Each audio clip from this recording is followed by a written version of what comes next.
Oke ya, setelah ini semua saudara bisa terkait dengan data view and variable view, and then selanjutnya kita kan simpen biasa saja lah, disimpan kemudian diberi nama ya, misalkan ini nanti bentuknya save ya, S, SAV itu ya, mungkin teman-teman yang lebih paham silahkan bisa memberikan apa namanya statement. Jadi misalkan ini misalkan datanya kan asal SLTA, berarti ini lulusan ya, mereka itu lulusan SLTA. Mungkin saudara ingin mendata untuk keperluan tertentu, misalkan masuk ke perguruan tinggi, atau mungkin saudara itu sebagai operator dari perguruan tinggi, atau mungkin operator dari suatu perusahaan tertentu, atau seperti apa itu ya. Misalkan ini saya simpen ya, berarti lulusan SLTA atau seperti apalah, monggo silahkan nanti tinggal di di save ya, di save. Sudah selesai, nanti ini dia masuk di dokumen, ini berarti di data C ini untuk save nya.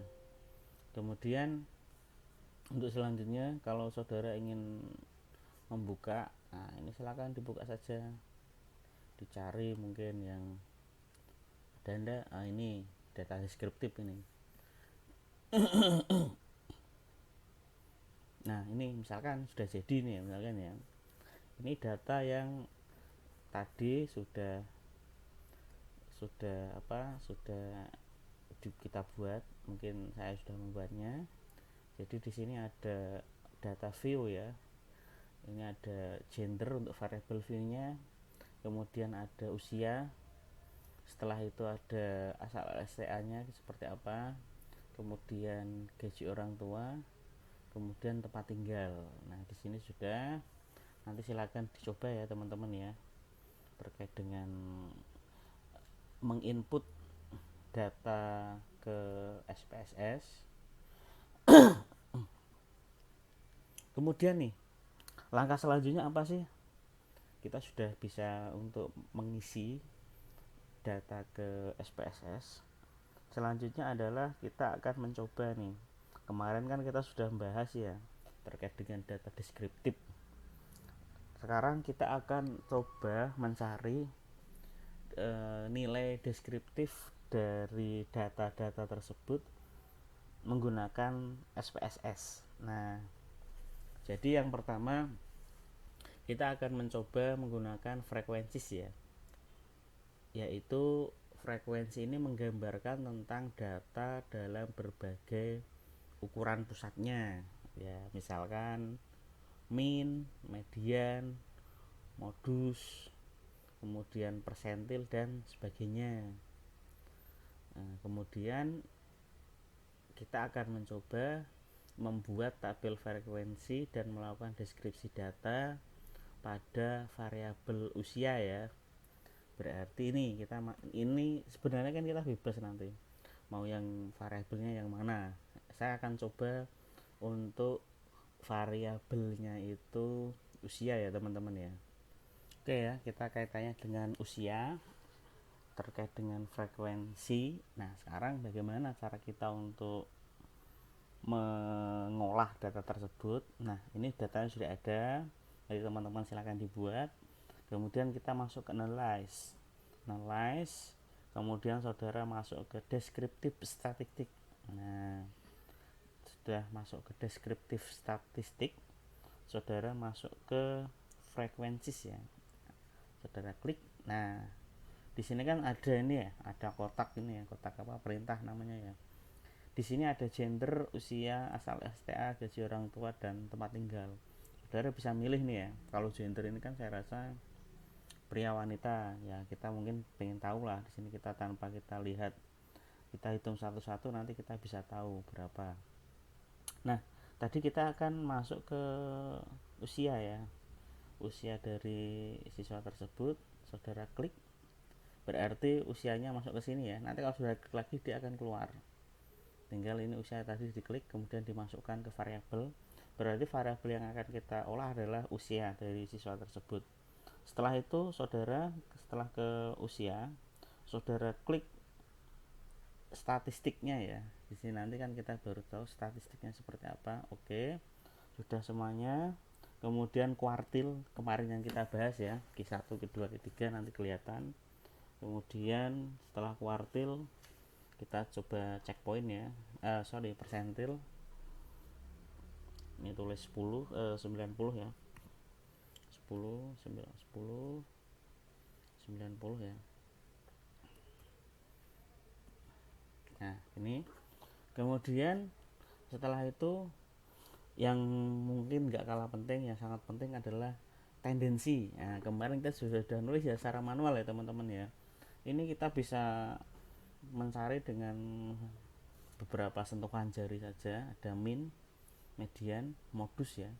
Min itu rata-rata, median itu nilai tengah, modus atau mode itu adalah nilai yang sering muncul. Untuk sum, saya rasa sum itu kan jumlah ya, saya rasa kurang begitu kurang begitu dalam kasus ini. Ngapain kita menjumlahkan usia setiap orang, saya rasa kurang bagus, kurang begitu penting, saya rasa nggak perlu. Kemudian setelah itu ini tendensi ya, persentil, ini tendensi, ukuran tendensi atau ukuran pemusatan data. Nah, ini juga dispersi, ukuran sebaran. Kemarin kita berbicara mengenai standar deviasi, yaitu seberapa jauh data itu nanti menyebar. Kemudian variansi juga sama. Kemudian range-nya itu jangkauan ya teman-teman ya. Kemudian ada minimum, maksimum. Kemudian ada standar error, ini kaitannya dengan seberapa dekat sampel kita terhadap ukuran dari populasi. Mungkin coba skewness, ini dia itu nanti datanya itu melenceng atau enggak. Kemudian ada kurtosis ya. Nah, kemudian setelah itu kita continue, kan udah semua kan yang kita inginkan, kita continue. Oke, setelah selesai semuanya kita klik oke. Nah, saudara pengen chat juga enggak? Chat itu kaitannya dengan diagram itu ya. Nah, kemudian kita oke. Nah, lihat, tunggu sebentar, mungkin sudah masuk ya, karena tadi saya sudah buka. Ini sudah masuk. Jadi di SPSS itu data yang sudah kita olah itu dia akan masuk di dokumen yang lain, yaitu di dokumen, nggak di sini, nggak di data, tapi di output ya teman-teman ya. Nah, ini dia sudah masuk ya, ini di dokumen output. Nah, ini sudah semuanya yang sudah kita bahas tadi. Nah, di sini kita lihat bahwa ini jumlah dari siswa yang kita data itu ada 30. Nah, rata-rata usianya adalah 19,70. Kemudian ini ada standar errornya 0, ini berarti 0 ya, 0,369 berarti itu. Kemudian ada median itu nilai tengah ya teman-teman ya, itu 19,50. Modusnya itu nilai yang paling sering muncul itu 20. Standar deviasi teman-teman, nah ini termasuk kecil, ini berarti ini 2,020 ya, ini variansinya 4 ya. Berarti di sini datanya itu variansinya karena standar deviasinya kecil, termasuk ya agak kecil lah, itu berarti dia itu datanya itu representatif, sama dengan ini ya tadi ya, dia kan kecil ya, ini bisa saya katakan representatif ini untuk standar error dan standar deviasinya kecil. Kemudian ada skewness ada 3,4. Kemudian kurtoris 15. Range ini ada 11. Minimum usianya itu ada usia termuda itu 18. Usia maksimum atau usia tertua 29. Coba saya cek dulu. mungkin ada yang klik salah itu berarti.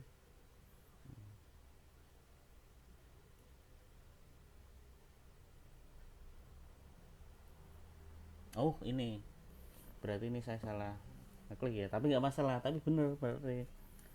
Maksud saya itu berarti mungkin saya tadi ngekliknya itu seharusnya 19 tapi keliru 29, tapi memang bener, berarti di data itu usia tertua itu adalah 29 tahun walaupun kurang kurang itu ya, kurang umum, tapi tidak masalah. Tapi memang benar usia tertuanya itu 29, makanya saya tadi ngecek benar usianya tadi di data itu tertulis 29. Kemudian ini 10% ya, persentilnya itu ada 18, 10% pertama kemudian dia itu ini ya Q1, ini berarti kalau 25% dia itu Q1. Q1 itu 18,75, Q2 itu 50%, itu 19,50, dan Q3 itu 20 persis. Jadi kita nggak perlu susah-susah nyari, nah, kita sudah bisa. Kemudian untuk yang usia ya ini ya, ini nggak masalah ini saya rasa. Nah sudah ya, berarti untuk outputnya seperti ini teman-teman. Ini untuk data yang frekuensis ya, data terkait dengan data dari usia tadi. Kemudian kita lanjut lagi, biarkan saja di sini, nanti bisa kita simpan, bisa kita copy. Sekarang kita akan mencoba membahas terkait dengan deskriptif ya teman-teman. Deskriptif data digunakan untuk menggambarkan suatu data tadi ya, hampir sama lah saya rasa, mean, standar deviasi, varian, dan lain-lain. Sekarang kita akan coba gaji orang tua ini. Nah, ini kan hal yang agak sensitif ya. Sama, analyze, ini dikeluar dulu nggak masalah, analyze. Kemudian setelah analyze, deskriptif data, statistik. Kemudian setelah itu saudara masuk ke deskriptif. Nah, di sini yang akan muncul adalah variabel nominal, berarti angka. Di sini angka itu tadi yang di apa namanya dirumuskan atau dinyatakan dalam variabel view itu adalah usia, dia nominal, dia itu angka, kemudian gaji orang tua.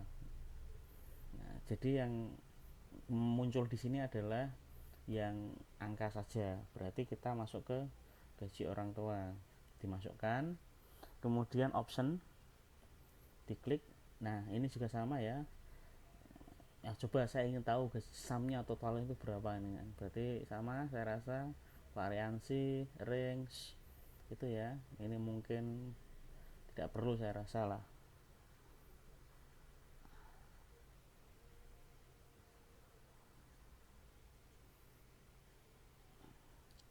Kemudian setelah itu di continue, setelah itu oke.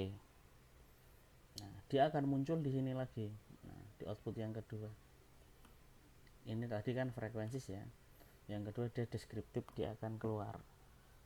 Nah dilihat jumlahnya itu adalah 30, gaji minimumnya itu adalah 1.500.000, itu gaji tertinggi itu gaji sultan ya, berarti ya itu ya seakan-akan ya itu 6 juta. Rata-ratanya atau jumlah totalnya gaji dalam sebulan dari 30 siswa orang tuanya itu 117.200.000. Kemudian rata-ratanya itu adalah 3.906.666,67, berarti rata-rata gaji. Kemudian ada standar deviasi itu, kemudian ada variansi. Standar deviasinya itu ya, kemudian ada variansinya. Nah itu jadi untuk deskriptif data, untuk frekuensi kita nggak perlu susah-susah kayak kemarin ya, kita nyari terus ngitung secara manual, salah lagi kan gitu. Kalau ini kita bisa dalam beberapa klik, beberapa sentuhan, kita bisa menyelesaikan beberapa permasalahan secara praktis. Nah teman-teman silakan dicoba ya.